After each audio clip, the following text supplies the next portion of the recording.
vamos a entrar en el fascinante mundo de la civilización egipcia, que nos va a llevar unas cuantas clases, pero no van a ser para desperdiciar. Lo primero que vamos a hacer es localizar a Egipto. El espacio egipcio en el nordeste de África se encuentra delimitado al norte por el mar Mediterráneo, al oeste por el desierto de Libia y al este por el desierto oriental, al sur por el desierto de Nubia. Egipto se caracteriza por su aridez y sequedad y se hace habitable por la existencia del río Nilo. Pero la existencia del río Nilo no asegura la vida humana. El trabajo de la gente es el que permitió aprovecharlo con la construcción de diques para tener el agua y canales para derivarla a los campos de cultivo, por ejemplo. Los desiertos que rodean a Egipto fueron además una defensa natural del territorio ante posibles enemigos y también una fuente de recursos minerales, como piedras para la construcción, materiales preciosos, piedras semipreciosas. El río Nilo atraviesa estos terrenos desérticos de Egipto. Sus afluentes nacen en los lagos del corazón de África y recorren casi 6.700 kilómetros,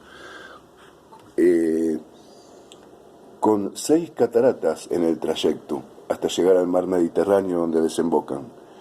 El río corre por su valle hasta la zona de la antigua ciudad de Menfis, que ya vamos a estudiar, y allí se abre sobre varios brazos formando un delta. El valle, por la altura del relieve, se llama Alto Egipto, mientras que el delta es el Bajo Egipto. Ahí hay decline del terreno, por eso hacia allí corre, es el único río que corre de sur a norte y tiene tan poca caída en la desembocadura que acumula sedimento y ese sedimento va formando islas, que es lo que después forma el delta.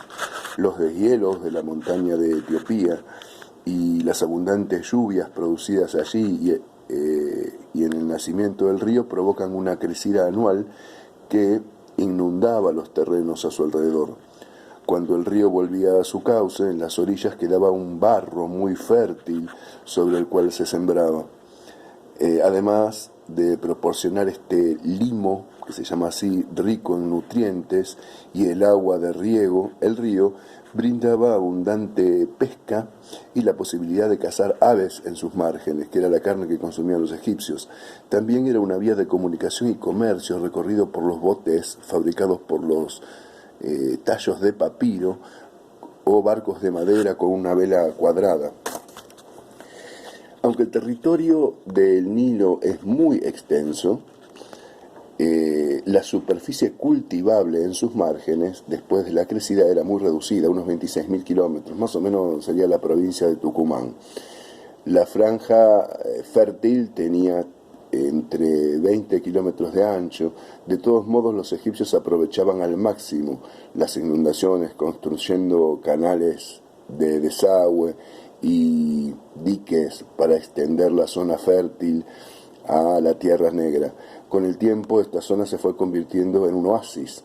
La zona desértica en tanto era conocida como la Tierra Roja. Las crecidas del Nilo dividían al año agrícola en 3 etapas, que eran la inundación, que iba de junio a septiembre, la siembra de octubre a enero y la cosecha de febrero a mayo. Cuando terminaba la inundación, por ejemplo, debían reparar canales, zanjas, había que volver a colocar las piedras divisorias de los terrenos que el agua había arrastrado. El pueblo egipcio reconocía la importancia que el río tenía para asegurarse el alimento y lo adoraba bajo la forma de un dios llamado dios Hapi. Los egipcios construían pozos con marcas de nivel en sus paredes, que eran los nilómetros, para medir la altura del agua. Si en julio no era abundante, los campos no iban a estar inundados en agosto y el limo sobre el cual se sembraría no sería suficiente.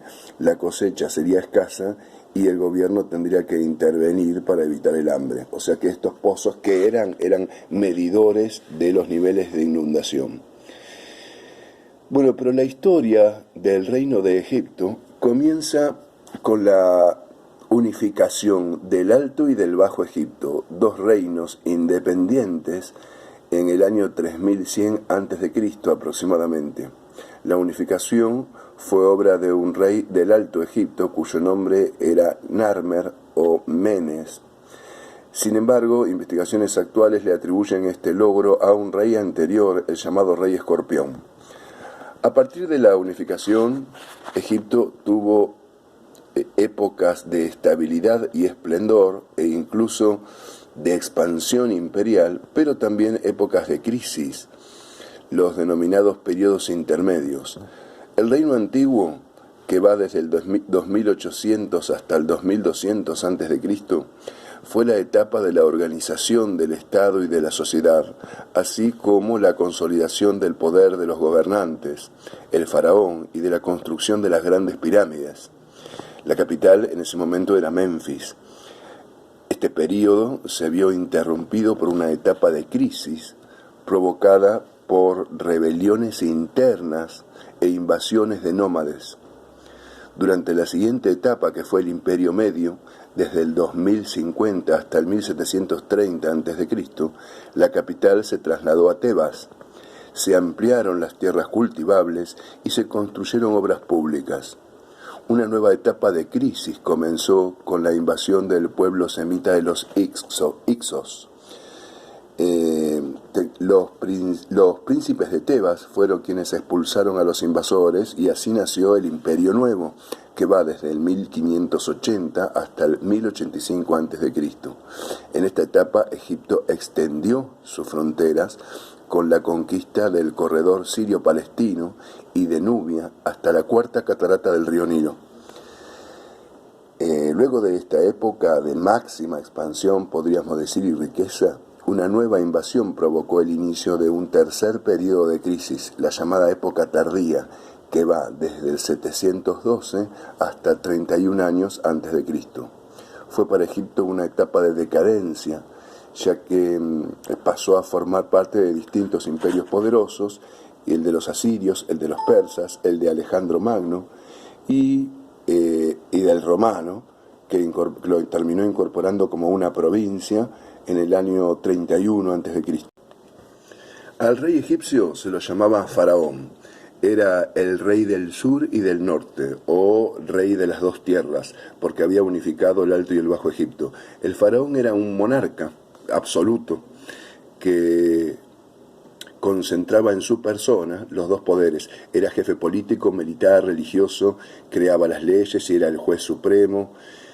¿Por qué tenía tanto poder? Porque se lo consideraba un dios sobre la tierra y su pueblo creía que poseía poderes mágicos, como el poder de hacer que el Nilo creciera, y el poder era hereditario.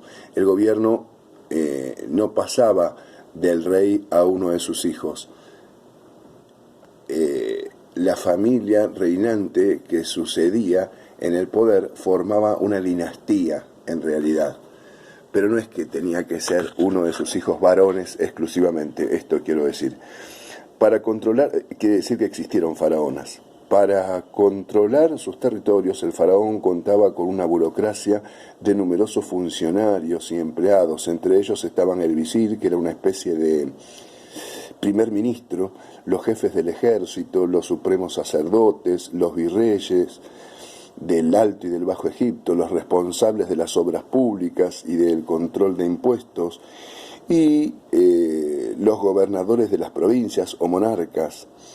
Este último cargo, con el correr del tiempo, fue eliminado para evitar la independencia con la que actuaban muchos monarcas que no respetaban las órdenes centrales del poder único del faraón.